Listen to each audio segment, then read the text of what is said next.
할렐루야, 반갑습니다. 주보를 먼저 참조하시기 바랍니다. 광고의 말씀을 드리면 코로나19가 우리 주변에 또 창궐하고 있죠. 각별히들 조심하시고 개인적인 건강들 잘 챙기시기를 바랍니다. 나라와 민족을 위해 기도해 주시고요. 특히 교회를 위해서 기도 부탁을 드립니다. 연세 드신 분들이 또 많이 계시기 때문에 서로를 위해 중보가 간절히 필요한 때인 것 같아요. 교회를 위해서도 기도 부탁을 드립니다. 예배 자리 조절해 주시고요. 앞에 노란 스티커가 붙어 있는 자리에 앉아 주세요. 자리가 부족하면 세 분씩 앉더라도 넓게들 앉아주시기 바랍니다. 마스크 꼭 착용하시고요. 혹 잊어버리고 그냥 오실 수도 있는데 그냥 오시면 교회에서 제공해 드리도록 하겠습니다. 발열 체크해 주시고요. 뒤에 자동 체크기가 마련되어 있어요. 많은 사용을 바라시고 번잡하면 수동으로도 안내하시는 분들이 발열 체크들을 꼭 해주시기를 바랍니다. 출입 명부가 있죠. 함께 출입 명부도 꼭 작성을 해 주시기를 바랍니다. 예배가 실시간으로 방송되고 있어요. 카카오톡하고 유튜브를 통해서 방송되고 있습니다. 많은 활용을 바랍니다. 오늘 주일은 교회 건축 주일로 지키고요. 돌아오는 주일에는 파키스탄의 이원희 선교사님 오셔서 메시지를 전해주십니다. 백신 때문에 식구들과 함께 잠깐 들어오신 것 같아요. 아시듯이 금동 지역이 우리보다 의료 상황이 너무 열악해요. 그래서 잠시 귀국해서 백신을 맞고 그리고 8월 말쯤 다시금 귀국하신다고 그러세요. 그래서 오신 김에 메시지를 부탁을 드렸고 그래서 돌아오는 주일날 오셔서 메시지를 전하게 됐습니다. 기도 부탁을 드립니다. 자, 옆에 있는 분들과 인사합시다. 주 이름으로 사랑합니다. 은혜 많이 받읍시다. 네, 우리 다 함께 경배 찬양 부르며 아버지 앞에 나아갑니다.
하나님께 감사를 드립니다. 이 날을 지켜 예배할 수 있도록 믿음을 주시고 한 주간 은혜와 사랑 베풀어 주신 하나님께 감사를 드립니다. 그 은혜와 사랑을 힘입고 정한 날 주님의 몸된 교회로 걸음을 옮겨 예배합니다. 오늘도 저희가 드리는 예배를 기쁘게 받아 주시옵소서. 하나님께서 기뻐 받으실 만한 예배가 드려지기를 원하오니 성령의 기름 부으심으로 함께 하셔서 성령님과 함께 드리는 신령한 예배가 되게 하시고 우리의 마음을 주관하셔서 참된 마음을 가지고 순서마다 힘을 다하여 하나님을 예배하는 저희 모두가 되어지게 하옵소서. 오늘도 우리가 드리는 예배를 통하여 하늘아버지 홀로 영광을 받아주시고 오늘도 주시는 은혜가 충만한 복된 시간이 되게 하옵소서. 존귀하신 예수님의 이름으로 기원하옵나이다. 아멘. 회개 기도합니다.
우리가 서로 변론하자. 너희 죄가 주홍 같을지라도 눈과 같이 희어질 것이요 진홍같이 붉을지라도 양털같이 되리라.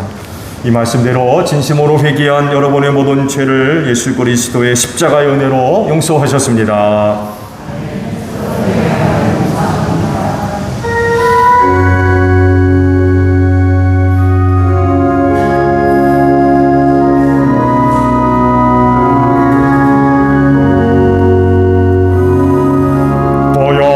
지나 하나님 품으로 보혈을 지나 아버지 품으로 보혈을 지나 하나님 품으로 한 걸음씩 나가네. 존귀한 주 보혈이 내 영을 새롭게 하시네. 존귀한 주 보혈이 내 영을 새롭게 하네.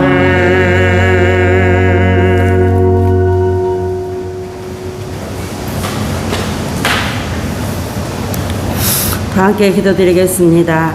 사랑과 은혜가 풍성하신 하나님 아버지, 지난 한 주간도 주님 말씀 안에서 은혜 안에서 살게 하시니 감사를 드립니다.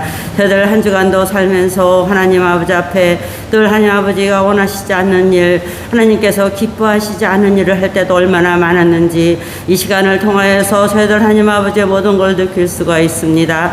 하나님, 저희들은 또 한 주간을 살 터인데 하나님 말씀 안에서 은혜 안에서 살아가게 하시고 하나님이 원하시는 일만이 할 수 있는 저희들이 될 수 있도록 하나님 도와주시옵소서. 또 하나님, 또 이렇게 온 전국 온 세계가 코로나로 인하여서 정상적인 예배가 드려지지 않는 가운데 있습니다.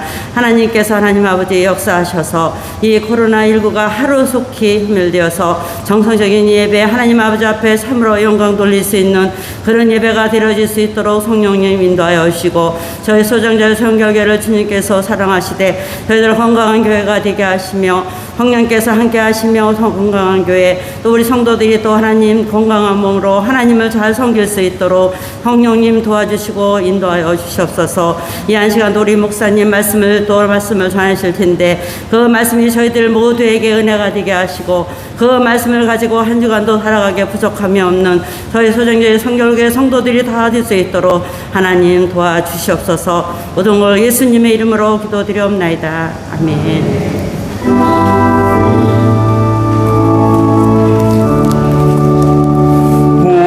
우리 기도를 들어주시고 주님의 평안이 내려주소서.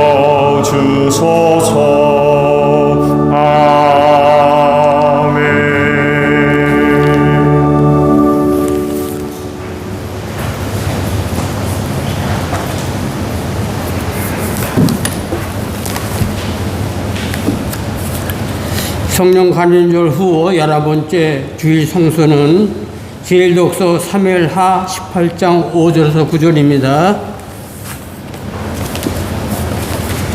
기도하겠습니다. 그때 왕의 요압과 아비새와 이때에게 부탁하였다. 나를 생각해서라도 저 어린 암살놈을 너그럽게 대하여 주시오. 왕이 암살놈을 너그럽게 대하여 달라고 모든 지휘관에게 부탁하는 말을 온 백성이 다 들었다.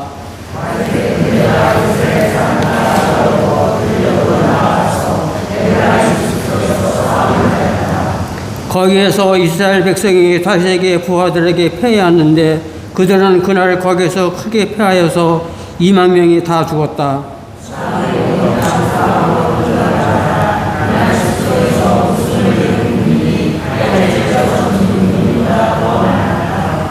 다 같이 합독하시겠습니다. 암살왕이 어쩌다가 다윗의 부하들과 마주쳤다. 암살왕은 노새를 타고 있었는데 그 노새가 큰 상수의 나무에 우청한 가지 밑으로 달려갈 때에 그의 머리채가 상수의 나무 위에 감기는 바람에 그는 공중에 매달리고 그거 타고 가던 노새는 빠져나갔다. 제2독서는 에베소서 4장 25절에서 5장 2절까지입니다.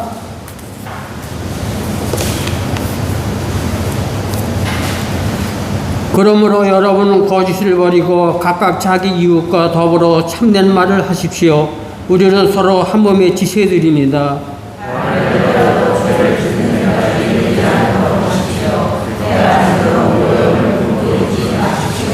악마에게 틈을 주지 마십시오.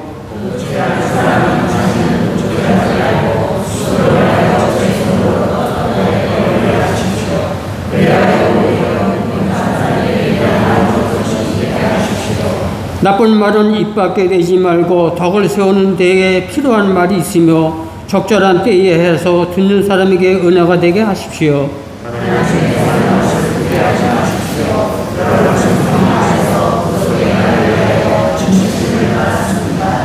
모든 악독과 격정과 분노와 소란과 욕설은 모두 악에 함께 내버리십시오.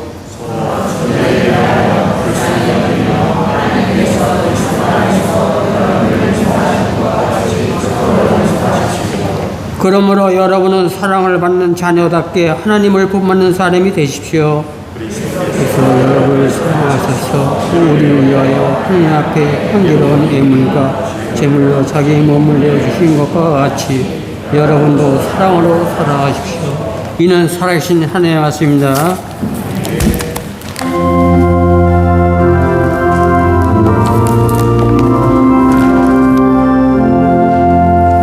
주님의 귀한 말씀을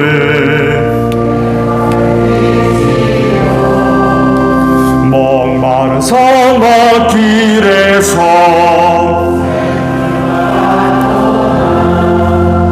곰줄이 나의 영혼을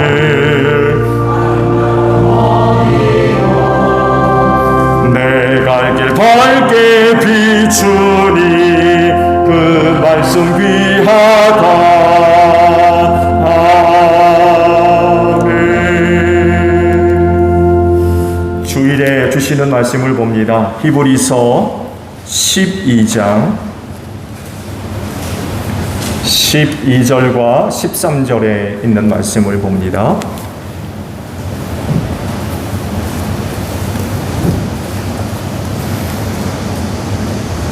히브리서 12장 12절과 13절에 있는 말씀 찾으신 줄 알고 제가 봅니다. 그러므로 여러분은 나른한 손과 힘 빠진 무릎을 일으켜 세우고 똑바로 걸으십시오. 그래서 절름거리는 다리로 하여금 삐지 않게 하고 오히려 낮게 하십시오. 아멘. 오늘도 주의를 지켜 하나님께 예배하시는 여러분 모두에게 부활의 소망이 충만하기를 축복합니다. 고맙습니다.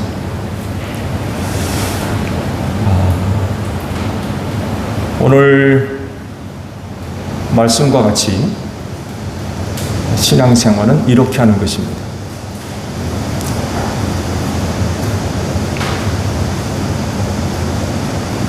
이런 질문들을 많이 해봤고 또 이런 질문을 또 들어보신 일도 있을 거예요. 다른 게 아니라 왜 예수 믿어? 아니 왜 제일교회 다니지?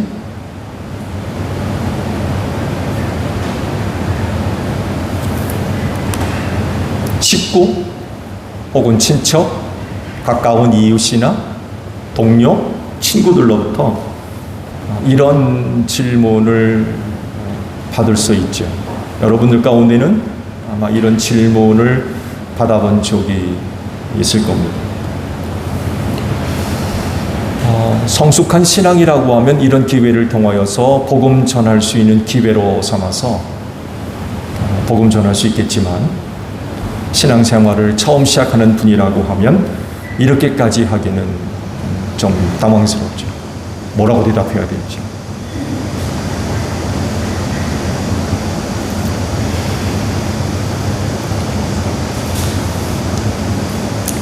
그런데 예수님을 믿고 교회를 다니는 이유들이 여러 가지가 있겠지만 그 중에 조금 심각하게 왜곡되어 있는 그런 내용들이 있습니다.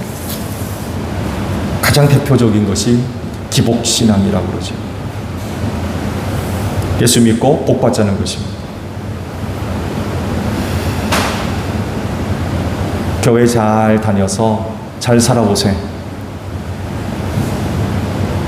자녀들 잘 되고 사업 잘 되고 몸 아프지 않고 잘 살아보자는 거죠. 여기에 이제 초점을 맞추고 예수를 믿고 교회를 다니는 그런 이유들이 되는 경우가 있어요. 이런 기복신앙의 이유들을 보게 되면 다른 종교의 영향도 있지만 사람이 갖고 있는 막연한 종교성에 기인하는 경우들이 많이 있습니다. 그러니까 종교를 갖게 될 때 대부분 자기 필요가 대두돼요.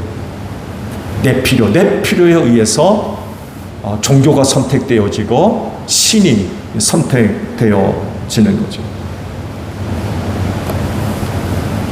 이런 저런 이유 중에 많은 부분을 차지하는 것이 바로 복입니다. 복 받자. 그래서 이제 종교를 선택하게 되고 교회를 선택을 하게 되지. 만약 신으로부터 저주를 받고 종교 때문에 실패를 하고 가난하게 된다고 하면 누가 그 신을 섬기고 누가 그 종교를 선택하겠어요? 그렇지 않나요? 누가 저주받으려고 신을 선택해요? 누가 사업 실패하려고 종교를 선택합니까? 그런 경우는 없습니다. 이렇듯 사람은 자기 유익을 위해서 신을 믿고 종교를 선택합니다. 다시 질문할까요? 여러분은 왜 예수 믿으세요?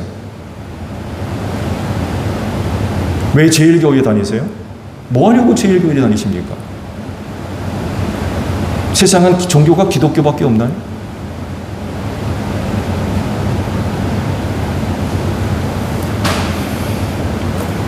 제일교회 성도 여러분, 예수 믿고 죄와 사망에서 구원받아 천국 가시기를 바랍니다. 또 제일교회를 통해서 사망 권세를 이기는 은혜가 여러분들에게 있기를 축복합니다. 이것이 우리가 예수를 믿는 이유고 교회 다니는 이유예요.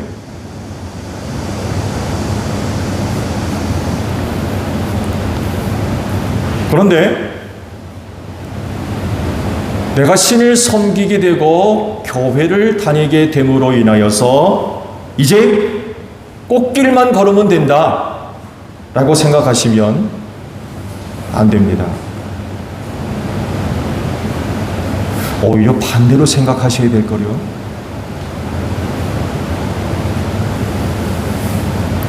하늘나라 가는 길은요, 꽃길 가는 게 아닙니다. 왜냐하면 세상이 악할 뿐만 아니라 그 악한 세상에 살고 있는 인간들이 죄성을 갖고 있는 존재이고 너무나도 연약하고 부족해요.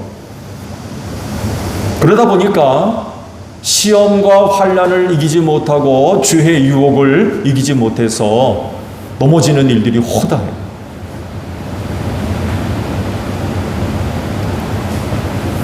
이럴 때 무슨 일이 벌어지느냐? 하나님으로부터 징계를 받아요.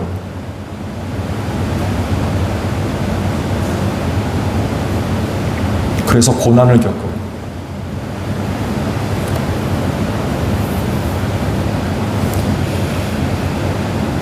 하나님은 그 고난을 통하여서 우리를 시험하시고요.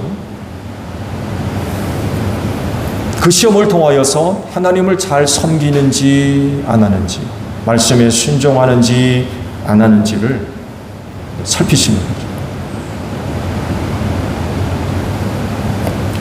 이때가 중요해요. 이때를 어떻게 보내야 할 것인가가 정말 중요합니다. 이런 때를 잘 보내면 구원받겠지만 그렇지 않으면 구원에서 멀어질 수밖에 없어요. 말씀드리겠지만 이스라엘 백성이 가나안으로 가다가 그만 죄를 짓고 광야로 들어가서 40년 생활하는 것과 똑같습니다.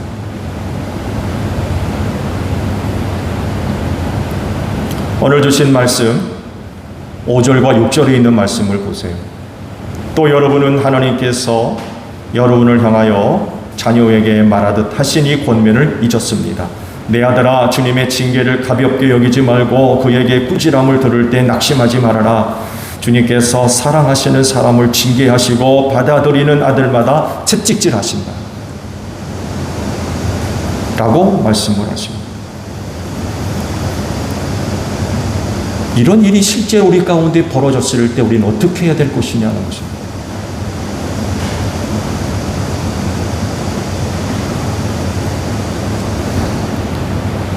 실제로 보면 먼저 그 답 하나를 제공하세요.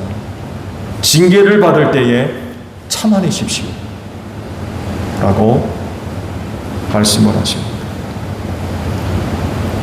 그래요. 신앙생활은요, 하나님의 징계를 참아내는 것입니다.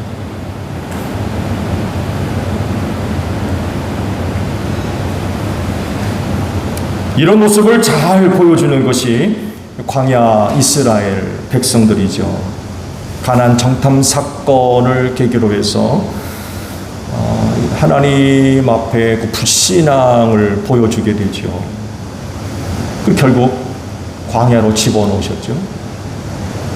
그 40년간 광야 생활을 하게 됩니다. 불신앙에 대한 징계였어요.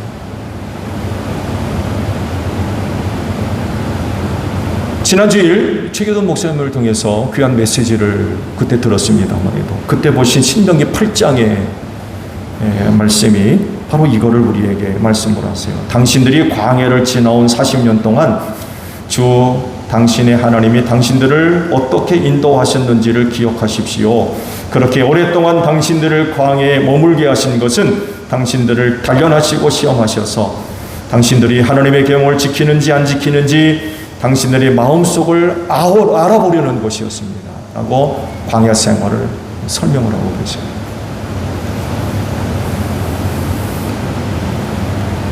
이렇게 광야를 통해서 그들을 징계하시고 시험하셨는데 이걸로 끝나지 않아요.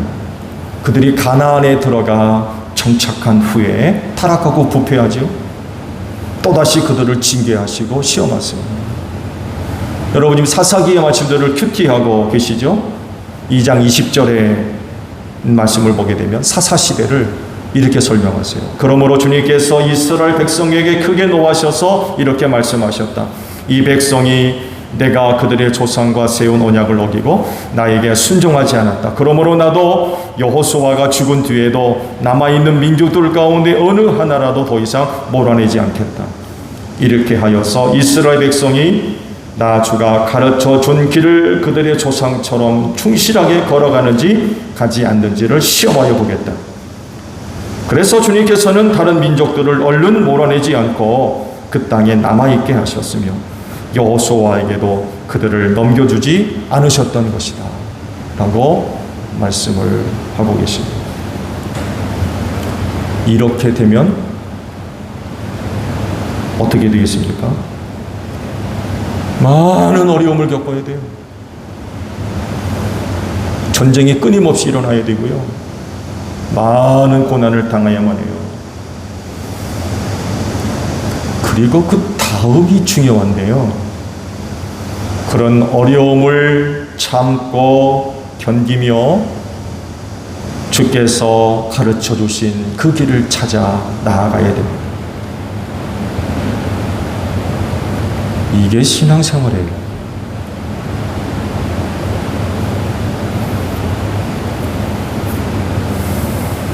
여러분, 신앙생활은요, 순풍에 도돌린 배가요, 바다 위를 아무런 문제 없이 순항만 하는 것으로 생각하시면 절대로 안 됩니다.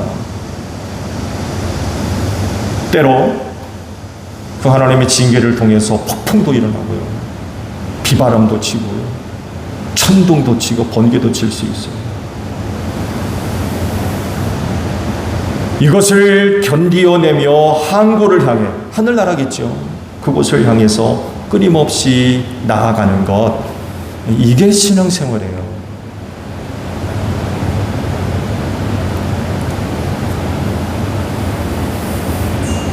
오늘 주신 말씀을 보면 이런 상황을 아버지와 자녀와의 관계로 설명을 하세요.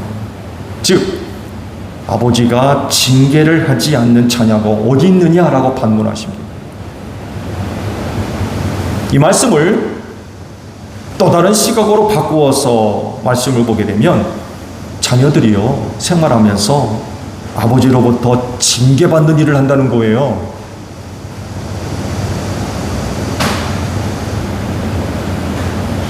연약하고 부족하고 죄성을 가지고 있고 불신앙 가운데 있다 보니까 죄 짓는 일을 합니다. 잘못된 일을 합니다. 이 아버지로부터 징계를 받는 거죠. 그래서 아버지가 자녀를 징계하게 되는데, 징계를 받지 않으면 그는 사생자라고 했어요. 참 자녀가 아니라고 했어요.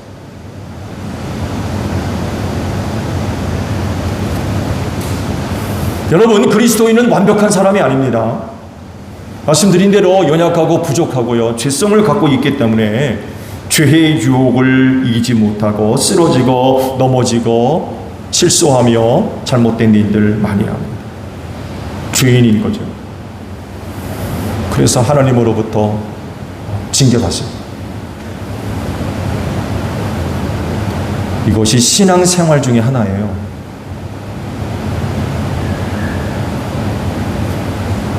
그래서 이런 신앙생활을 몇 가지 잘해야 됩니다. 우선 먼저 앞서 말씀을 드린 대로 잘 참아야 돼요.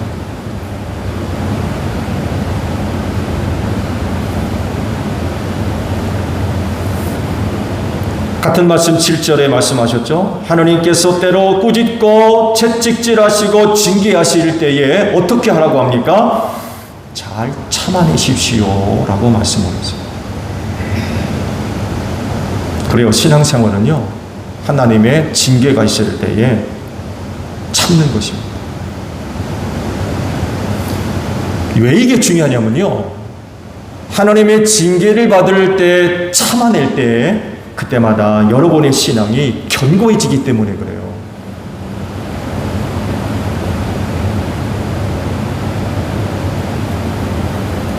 그래서 신앙생활 가운데 여러 가지 어려운 일을 당할 때 흔들리지 않고 또한 무너지지 않습니다.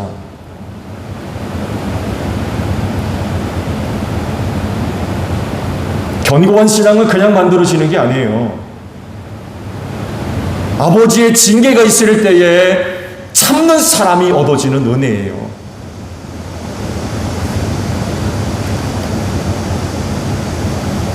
하나님으로부터 그 신앙이 단련받았기 때문에 그래요. 그래서 견고해지는 거예요. 몇몇 사람들이요, 신앙생활을 유지하지 못하고 쉽게 무너져 내리는 일들을 보게 됩니다. 여러 가지 이유들이 있겠지만 그 중에 하나가 견고하지를 못해요. 신앙이 견고하게 서지를 않았어요. 그래서 작은 일에도 견디지를 못합니다.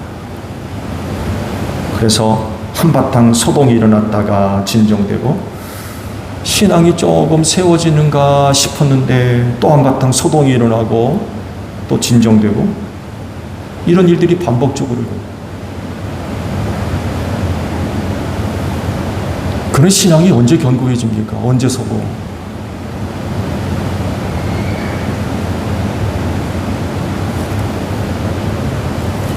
하나님의 징계를 받을 때 참아야 돼요. 그렇게 해야 신앙이 견고해집니다.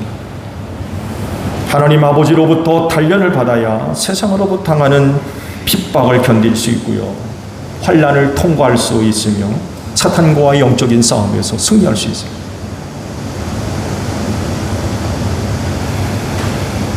다시 말씀을 드립니다. 신앙생활은요, 징계가 있을 때에 참아내는 것입니다. 꽃길을 걸으며 꽃향기에 취해서 생활하는 것만 생각하시면 안 돼요. 노래도 있죠. 저 푸른 초원 위에 그림 같은 집을 짓고 사랑하는 우리님과 자식들과 함께 살고 지고. 신앙생활을 이렇게 생각하십니까? 이런 것들이 아니라 하나님의 징계와 채찍을 받으며 참아내는 것을 포함하고 있습니다. 이렇게 견고하게 신앙생활한 그리스도인이 하늘나라에 가서 참된 기쁨과 즐거움과 평안을 누리게 될 줄로 믿습니다. 잘 참으세요.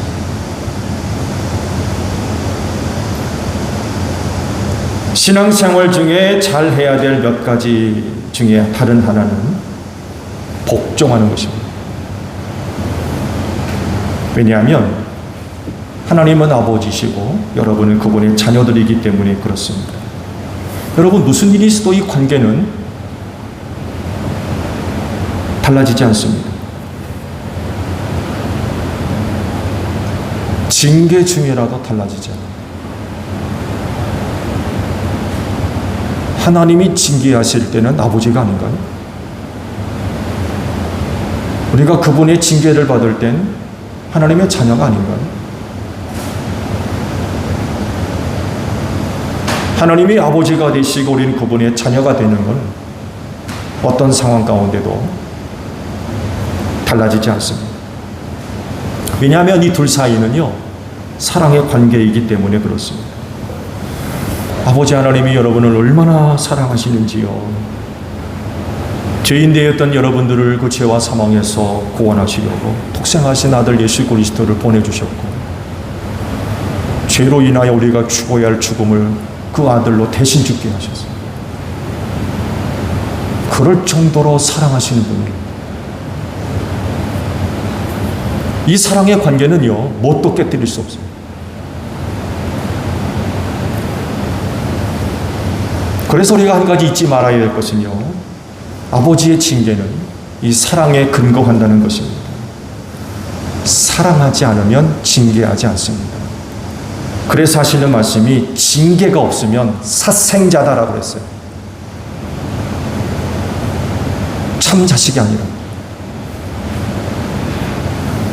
참 자녀이기 때문에 징계하는 것입니다. 그렇기 때문에 더더욱 아버지 하나님께 복종해야 돼요. 왜냐하면 자녀로서 그 아버지의 마음을 알기 때문에 그래요.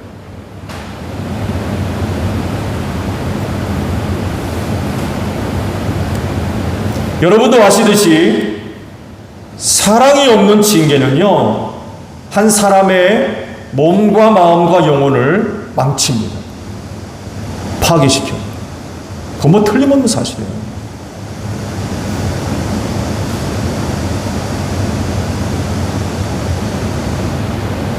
그렇지만 사랑이 담기면 유익하게 되어서 정의의 평화로운 열매를 맺게 된다라고 말씀을 하고 계십니다. 정의를 간직한 사람이 된다는 거예요.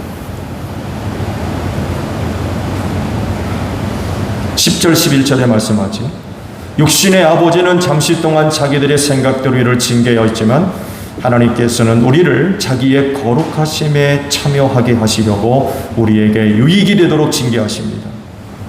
무릇 징계는 어떤 것이든지 그 당시에는 즐거움이 아니라 괴로움으로 여겨지지만 나중에는 이것으로 훈련받은 사람들에게 정의의 평화로운 열매를 맺게 합니다 라고 약속을 하고 계세요. 여러분, 악하고 불의한 세대에서 정의의 평화로운 열매 맺는 것이 쉽다고 생각하십니까?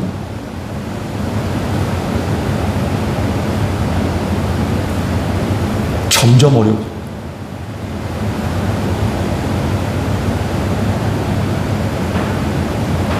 불법화되어져 가는 세상이기 때문에 정의를 갖고 그 정의를 세우고 지키며 실현하는 일들이 점점 어려워지고 있어요. 오히려 그것 때문에 많은 위협과 위기를 겪어야 돼요. 세상 살이 하시는 여러분들은 세상이 만만치 않다는 것을 저보다 더 잘 아실 겁니다. 그렇지만 신앙생활은 불법한 세상에서 하나님의 정의를 실현하고 그것을 지키는 것입니다. 여러분이 그렇게 할 수 있는 이유는 하나님의 징계를 통하여서 연단받고 훈련받은 분들이기 때문에 그래요. 하나님의 징계가 헛되지 아니하고 유익이 될 수 있는 이유는 그런 가운데도 끊임없이 하늘 아버지께 복종하기 때문에 그렇습니다. 즉 복종이 없으면 하나님의 징계는 의미가 없어요. 아무런 유익이 없는 거예요. 훈련이 될 수 없어요.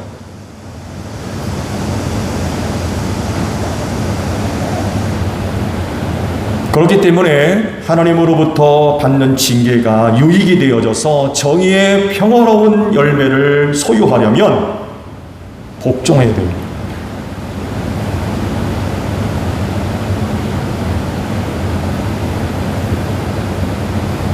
하나님으로부터 징계를 받으면서도 여전히 그 하나님 아버지 앞에 복종할 수 있어야 돼요.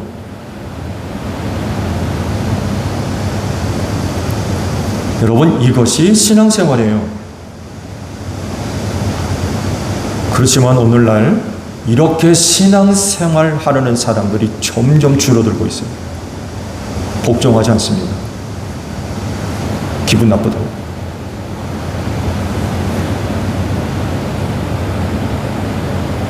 너무나 교만해져 가지고요. 징계 안 받으려고 그러고요. 복종이 어디 있어요? 기분 나쁜데.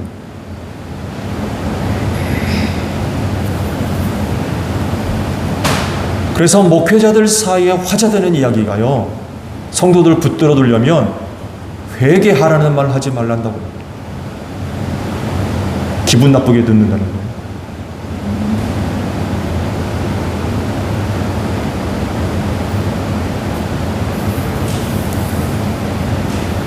징계 중에라도 하나님께 복종하는 것, 그게 신앙생활이에요.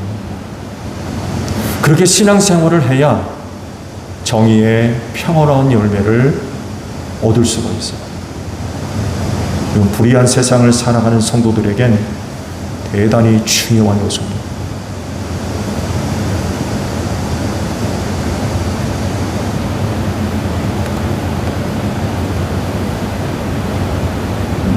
제1교회 성도 여러분,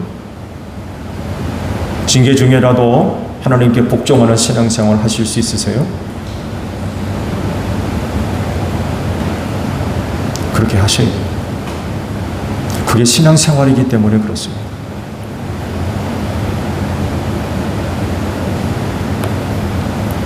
마지막으로 똑바로 걸으세요.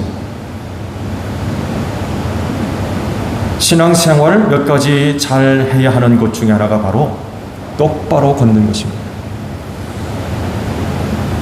왜냐하면 다시 정상적으로 회복되어야 하기 때문에 그래요.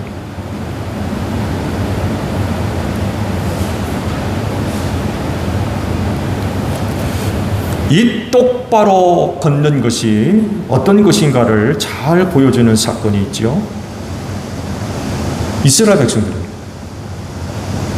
가나안 땅으로 곧바로 올라가지 못하고 광야로 들어갔죠. 이건 그들의 불신앙 때문에 받은 하나님의 징계 조치였어요.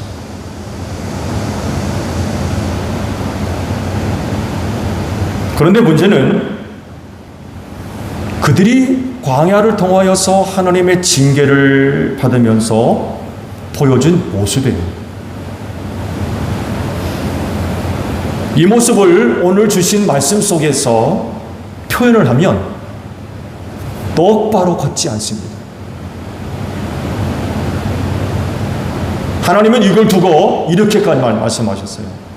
그들이 10번이나 나를 시험했다.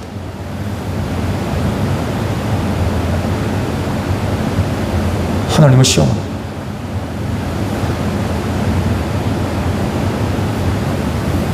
한탄하시는 거죠.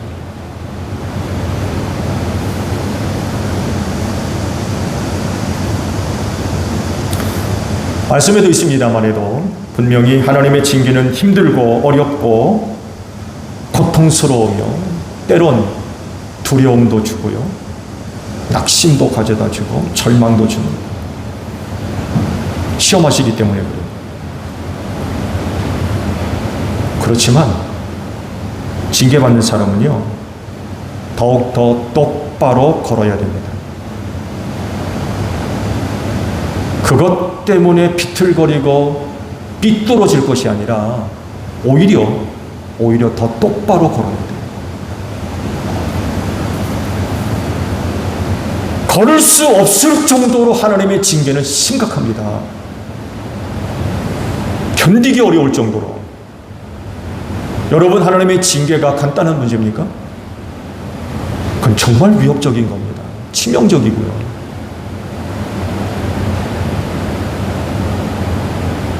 그러나 그럼에도 불구하고 똑바로 걸어야 돼요.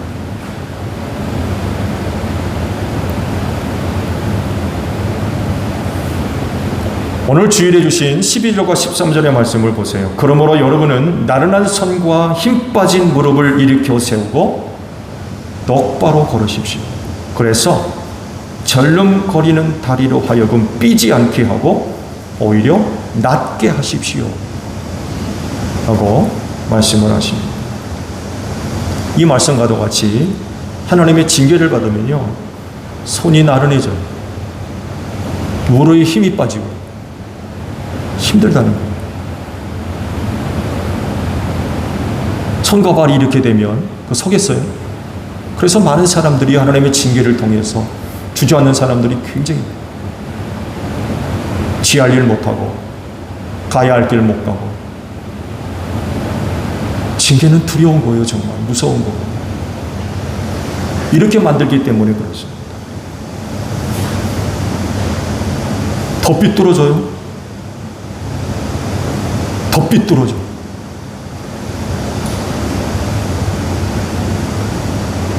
그러다 보니까 더 잘못된 길로 자꾸 나가는 거죠.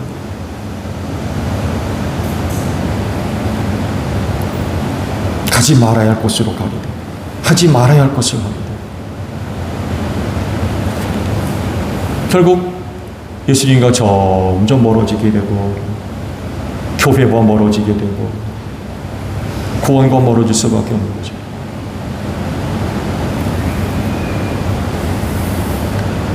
하나님 아버지로부터 징계를 받지만 그러나 똑바로 걸어야 됩니다.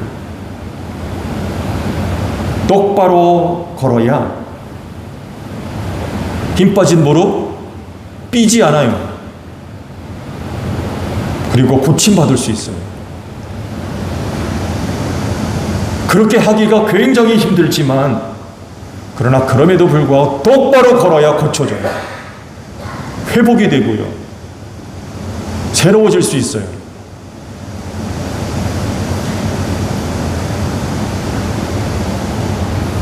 징계로 말미암아 발생했던 많은 상처, 아픔, 고통 낫게 되는 거죠.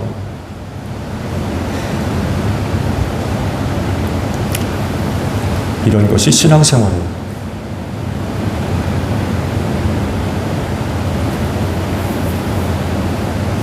그럴진데 제일교회 성도 여러분, 징계를 받아서 손이 나른해지고 무릎에 힘이 빠지지만 똑바로 걸으셔야 됩니다. 이렇게 하는 것이 신앙생활이라고 하는 것입니다. 신앙생활 어떻게 하고 계시나요?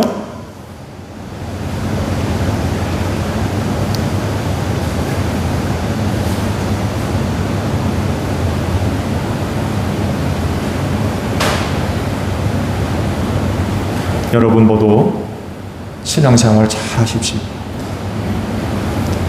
신앙생활 잘 하셔서 하늘나라에 가시는 여러분들 되시기를 축복합니다. 기도하겠습니다.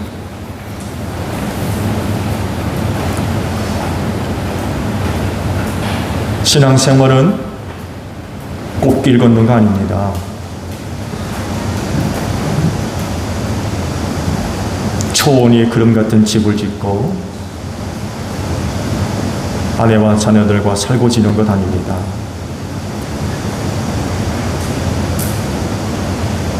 많은 어려움을 통과해야 되고요. 거기엔 하나님의 징계가 들어 있습니다.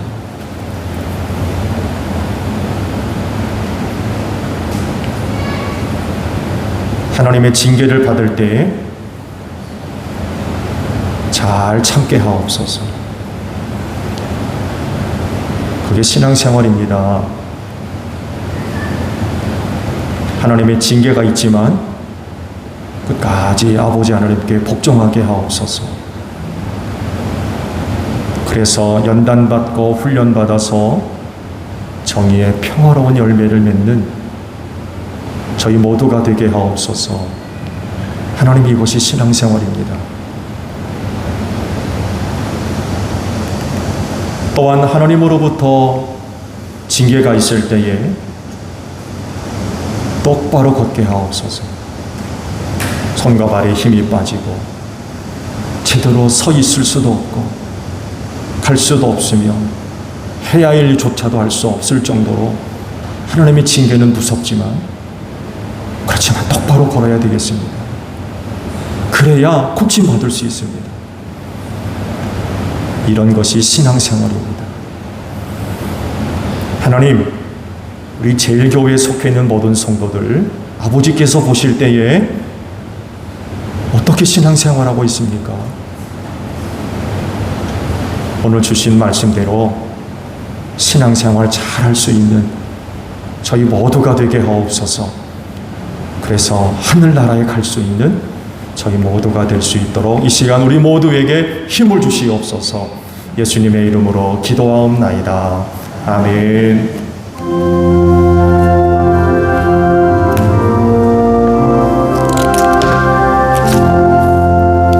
낮에는 구름 기둥과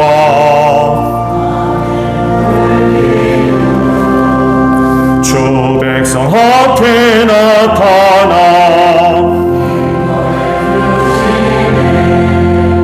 하늘의 깊은 지혜를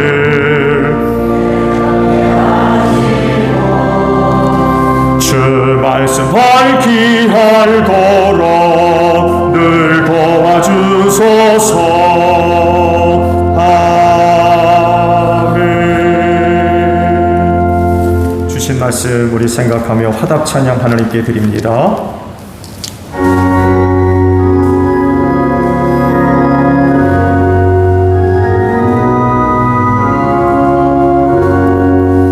주의 음성을 내가 들으니 사랑한단 말일세.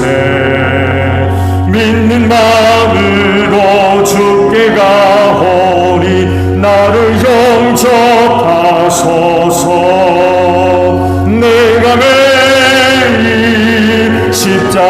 앞에 더 가까이 가오니 곳에 주의 흘린 법의 비로소 나를 정케 하소서. 주여 넓으시는 내 베푸사 나를 받아주시고 나의 품은 뜻 주의 뜻같이 되게 하여 주소서. 내가 매일 십자가 앞에 더 가까이 가오니 곳에 주의 흘린 법의 비로소 나를 정케 하소서.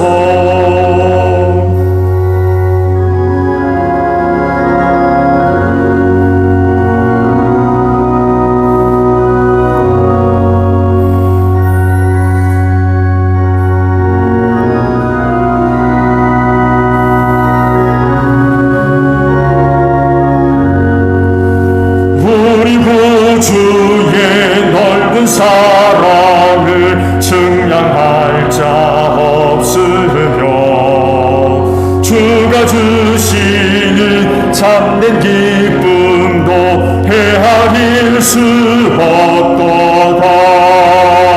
내가 매일 십자가 앞에 더 가까이 가오니 곳에 주의 흘린 법의 비로소 나를 정케 하소서. 아멘. 봉헌의 말씀을 함께 나눕니다. 주께서 말씀하시길 내가 제단에 제물을 드리려고 하다가 내 형제나 자매가 내게 어떤 원한을 품고 있다는 생각이 나거든 너는 제물을 제단 앞에 놓아두고 먼저 가서 내 형제나 자매와 화해하여라. 그런 다음에 돌아와서 제물을 드려라 하셨습니다. 주님의 평화가 여러분과 함께 하시기를 축복합니다. 화해를 이룬 증거로 주변 교우들과 평화 인사를 나눕시다. 샬롬.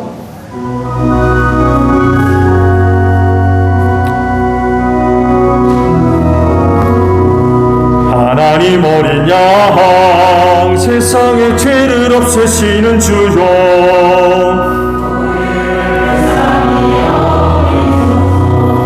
하나님 어린 양 세상의 죄를 없애시는 주여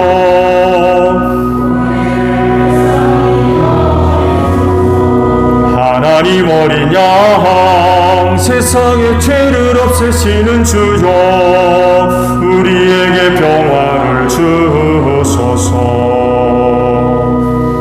여러분 성경이 이르기를 각자 마음에 정한 대로 해야 하고 아까워하면서 내거나 마지못해 사는 일은 없어야 합니다. 하나님께서는 기쁜 마음으로 내는 사람을 사랑하십니다 라고 하셨습니다.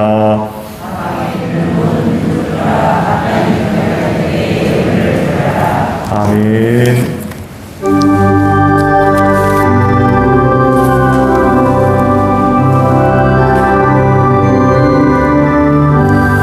믿음의 화무 증거하니 되어도 믿음만을 가지고서 늘 걸으며 이 귀의 화무 소리 하니 들려도 하나님의 약속 위에 서리라. 걸어가세 믿음 위에 서서 나가세 의심 버리고 걸어가세 믿음 위에 서서 눈과 귀에 아무 증거 없어도 이 눈이 보기에는 어떠하든지 이미 얻은 증거대로 늘 믿으며 마음에 의심 없이 살아갈 때에 우리 소원 주 안에서 이루리.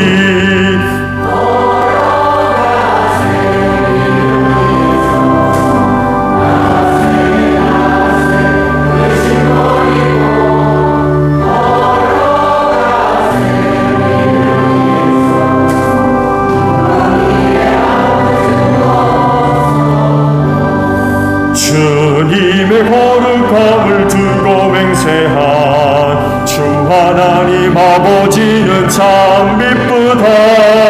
그 귀한 모든 약속 믿는 자에게 능치 못할 무슨 일이 있을까.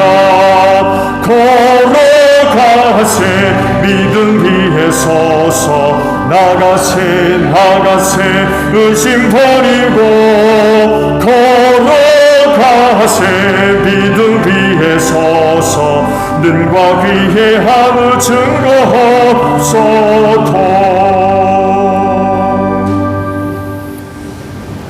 이날을 지켜 예배할 수 있도록 한 주간 은혜와 사랑 베풀어 주신 하나님께 감사드립니다.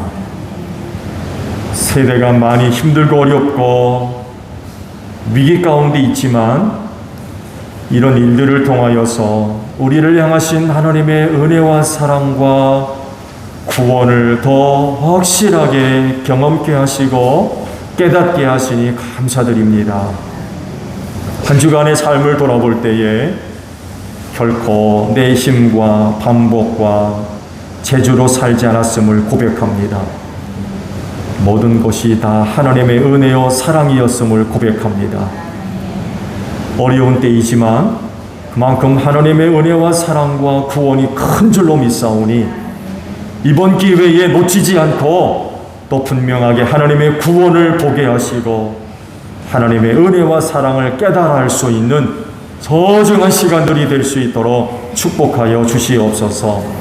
우리의 눈을 더 크게 열어주시고 우리의 귀를 더 크게 열어주시며 우리의 마음도 크게 열어주시옵소서. 그래서 삶 속에 찾아오시는 하나님을 경험하게 하시고 체험하게 하시며 발견하게 하시고 깨닫게 하셔서 어려운 때이지만 이런 기회를 통하여서 우리의 신앙이 더욱더 연단받게 하시고 장성한 신앙으로 자라갈 수 있는 소중한 시간들이 될 수 있도록 축복하여 주시옵소서.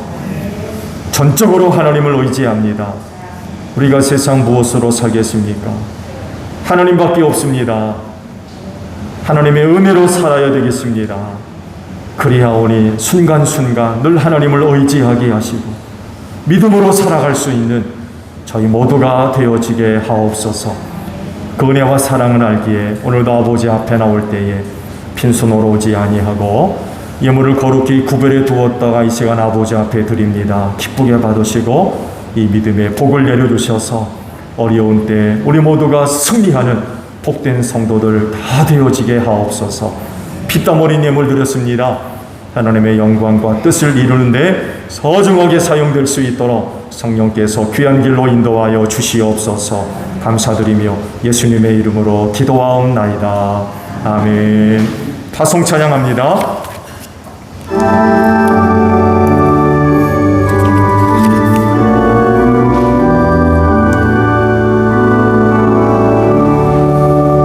놀라운 이 소식 알리어라. 세계 만민을 구하려 내 주 예수를 보내신 참 사랑의 하나님 만 백성이 따를 길 어느 밤 지나고 동튼다 환한 비 보아라 저 비 주 예수의 나라 이 땅에 거거겠네 오겠네. 너희는 온 천하를 다니며 만민에게 복음을 전하라.